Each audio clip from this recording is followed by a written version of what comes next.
If you are looking to get started with your social media for your small business, I'm so excited that you found my channel today because this is video one in a 4-part series on how to get your social media strategy in place.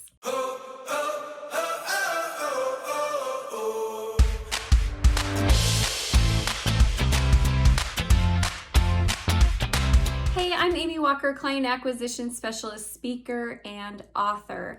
And my job is to help you find the easiest, most efficient way to be able to acquire new clients. And I'm so glad that you're here. If you're new to the channel, would you do me a favor? Go ahead and subscribe to the channel and hit the bell notification so that you can get notified every time we release new content, which is 3 times a week. Social media is a great tool for your business. I think you should be using it, but sometimes I see a lot of people wasting time in their social media because they're doing it without a clear strategy.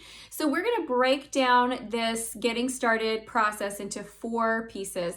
The first one today, we're going to be talking about what platform you should be on. Second, we're going to talk about how to make your profile pop and look great, make you look like a rock star online.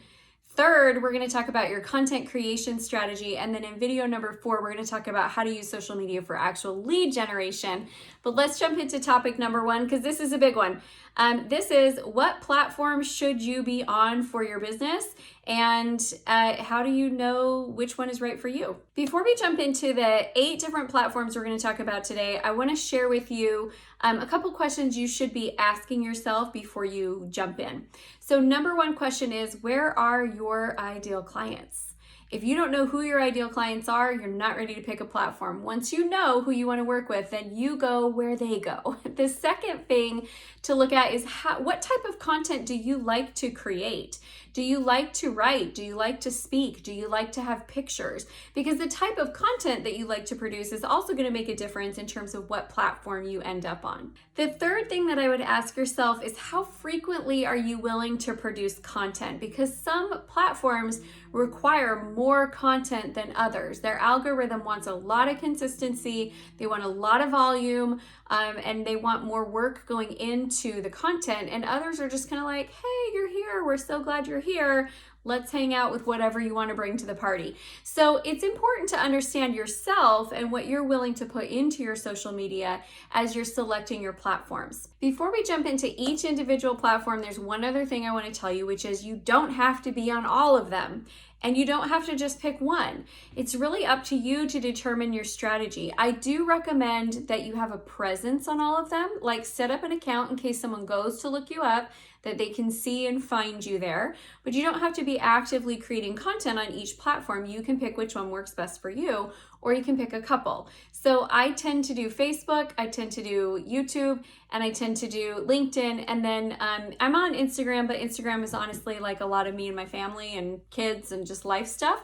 So those are my 3 platforms that I really use for business because they work well for me and my demographic. So don't feel like you have to be on all of them. Don't feel like you have to just pick one. Just figure out what's going to work best for you. And let's jump in. First, we're going to talk about LinkedIn. LinkedIn is a platform that I really love. The demographic on LinkedIn is they are professional. It's also, I'm just looking at my notes over here, their most common age group is 25 to 30 years old. 44% of that population is on LinkedIn, and second is the group right above that, which is 30 to 49. They tend to be college educated, and I love that platform because it's got one of the easiest algorithms. Like, you can go post a great content piece on Instagram, on Facebook, and on LinkedIn, and LinkedIn's going to get the most visibility every single time. Now, it is a very professional type crowd, and so the other thing I like about it is you don't get a lot of the shenanigans that you get on other platforms. It's just a straightforward, easy, simple platform to use. So if your ideal client are professionals and business people and entrepreneurs, it's a great place for you to go. Also, if they're that age group. If you're looking for grandmas or children, it's not a great place to go. All right, let's talk about Instagram next. Instagram is a great platform. It's owned by Facebook, and so all of the advertising features that you love on Facebook, you can also be running ads on Instagram as well. Very similar structure there. It is the second favorite platform for teenagers, and it is only outranked by Snapchat, which we'll talk about here in a second. So 75% of people ages 18 to 24 have Instagram, and then it's 57% for 25 to 30, 47% for 30 to 49, and then once you get above 50, that number goes down. Once you're above, it's 23% 50 to 64 and 88% 65 and higher. So it's definitely kind of like a younger, more hip platform. It's very photo based, and so that's one of the reasons why I don't love Instagram as much, because I don't love being selfie ready all the time, and I don't remember to take pictures naturally. And so for me, doing Instagram requires a lot of effort and a lot of work. One of the things about Instagram is you can create a lot of visibility just by frequency of posting. And then they've got stories, and stories is a great place to create kind of live engagement, snapshots of what's going on right now. You can do polls, it's very interactive. They also have IGTV. So there's a lot of good things going on there. I would say Instagram is easier to build a large following than a lot of the other platforms are, but you have to be committed to having good quality images.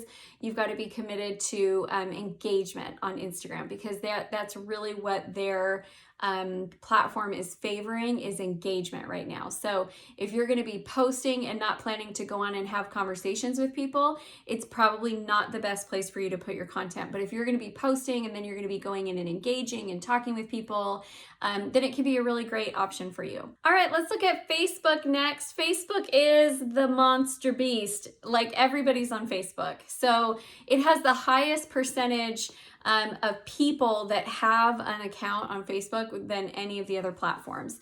So it wins that way. It's got a global user base. It's great that way. I think that their groups are really great for fostering community and building relationships with your potential clients.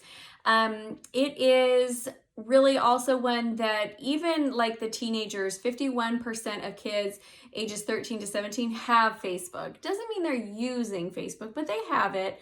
I'd say you're more likely to find them on other platforms, but they have their profiles there. And then it is, if you're looking for like a little bit of an older demographic, they are definitely more active on Facebook than they are on other platforms. Here's the scoop with Facebook. The business page you have to have, because it's the only place you can run ads from. And if somebody searches for your business, it's the only thing that's really going to be searchable, and it can pop up in Google search. Same with LinkedIn, that can pop up in Google search as well. So you have to have like well set up profiles on both of those. We'll talk about that in video too. But your Facebook business page is the worst for organic engagement. So pretty much if you put any content on there, it will not be seen by very many people. The places where you're going to get engagement on Facebook, your personal page does still get good engagement. I know you can't just blast business stuff, and you need to be conscientious of creating a balance between your business stuff and your personal stuff. Also, you have a limit of 5,000 people. However, you do get pretty good in visibility. Like if I post something on my personal page, people see it, they comment, they like, they share, all that happens. If I post it on my business page, it's kind of like crickets. Like my mom might like it, but it's not a lot of engagement on your business page. So if you are using Facebook for business, I recommend that you set up the business page, but then go get yourself a group and post your content on your personal page. Use a lot of video as well. It's a great way to use that as well. All right, next platform is Pinterest. So Pinterest is 42% of females have a Pinterest account, only 15% of males. So if you have a male heavy audience, Pinterest is probably not going to be the best place for you. Also, it doesn't have super high users, but there's not a big variation in terms of age. So like 34% of 18 to 29 have Pinterest account, 35% of 30 to 49, 27% of 50 to 64, 15% of 65 plus. So it doesn't, like, not a lot of people have Pinterest, but the ones who have it, it doesn't make a big difference age-wise. Pinterest is really great for bloggers because every time you share a link on Pinterest, it creates another link back to your blog. So it's a great way to get your blog content promoted and out there. Pinterest, I think it depends on the type of industry that you're in, because when I think Pinterest, I think crafts, I think style, I think design, I think things that, look good, or recipes or ideas for parenting. And so if you're kind of in that lifestyle type business, I think Pinterest can be a great platform for you, especially because it's going to help strengthen your website by link building. It's organic link building. So that's Pinterest for you. Let's move on to the next. All right, if you are trying to reach the younger generations, you want to be on Snapchat. That's where your people are. So Snapchat, 69% of ages 13 through 17 have Snapchat, and 18 to 29, 62% have Snapchat. And then it drops significantly after that. So 30 to 49, 25%. Pretty sure it's parents spying on their kids. And then 50 to 64, 9%, 65%. 65 plus is 3%. So it drops dramatically. So it's definitely a younger audience. It's definitely more hip. It's definitely fun.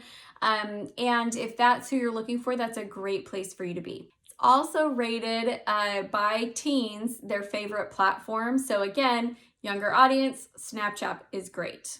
Okay, let's talk about YouTube, which is one of my favorite platforms. YouTube has the highest usage for adults of all the platforms. So 73% of adults are using YouTube. More content is consumed on YouTube than it is on television or all other streaming platforms combined. So it's got a really big audience. It's a worldwide audience. You got a lot of great opportunities here. I will tell you the pros and the cons of YouTube. The pro is it's owned by Google. And so, it's hard to have people find your website in Google search. It's a lot of competition there. Google AdWords are very competitive. But YouTube, because Google owns YouTube, when somebody does a search, they put the videos at the top. So my content gets found through search often. Like when I look at my channel, my demographics, and where are people coming to this channel from, number one is YouTube search. Number two is Google search. And so when you do keyword research and you create keyword driven content, meaning you go and find out what questions are people looking for, and then you answer that, then you can have new people come and find your content, and it's searchable ongoing. So like my LinkedIn playlist on how to use LinkedIn still brings me new leads, and it's over a year old, but every single month new people are seeing it and they're opting into my list and getting my ebook. And so it's a really productive channel. You don't necessarily release as much content. Like I'm not posting multiple times a day on this platform. In fact, a lot of people say once a week. Some people say 3 times a week. I know some people who say 5 days a week. There's not like one fast magic answer. I do 3 times a week and it's working pretty well for me. Did daily for a while, did once a week for a while. Do what you can. But the thing with YouTube is your content takes a little longer to produce than it does on some of the other channels and the other platforms. So that is something to pay attention to. All right, the last thing that we're going to cover is actually not necessarily social, but it fits in here, which is blogging. And a lot of people are asking, should I be starting a blog? And my answer is maybe, because blogging is great. Blogging has great trajectory. Like the rate in which people are consuming blog content is increasing, which is great. The pros of blogging are that you can really establish yourself as an expert and really establish loyal listenership. The cons are blogging for a lot of people isn't necessarily profitable unless they have a strong client acquisition strategy. So for example, if you were to start a blog and you were to start interviewing your ideal client, that's a great way to create relationships with the people you would love to do business with. If you are looking to start a blog and hoping you're going to make a ton of money through sponsorship, you may find that it's harder than you want it to be. I'm not saying it's not doable, it totally is. But I think the people that do best with podcasts are the ones who are interviewing their ideal clients. They've got good programs in order to, have people opt in to get a free thing. So they have a good funnel that leads to a program. And then they understand the sales process behind selling advertising. And that, I think, is the recipe of who should be doing a podcast. Okay, I know that's a lot of information for one video, but this is video number 1 in a 4-part series, and we are just going to break down for you and show you how to get started with your social media marketing. So I hope this was helpful. The most important thing that I can tell you about your social media marketing, though, is that you need to have it be part of a strategy, and you need to be focused on generating leads and converting clients. So if you'd like a really useful tool to help you plan out your marketing, I have a product called my Ultimate Marketing Calendar, and it is a really cool marketing tracker that will track all of your efforts and your ROI for each one so you can actually see what's working. So if you're interested in that, I'll post the link down below and you're welcome to go grab that for free.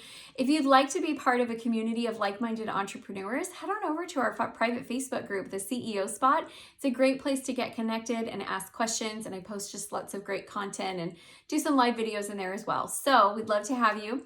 If you're new to the channel, make sure you subscribe, hit the like button, share this with any other like-minded entrepreneurs who you think could benefit, and I hope that you will come back and join us again soon. Thanks so much.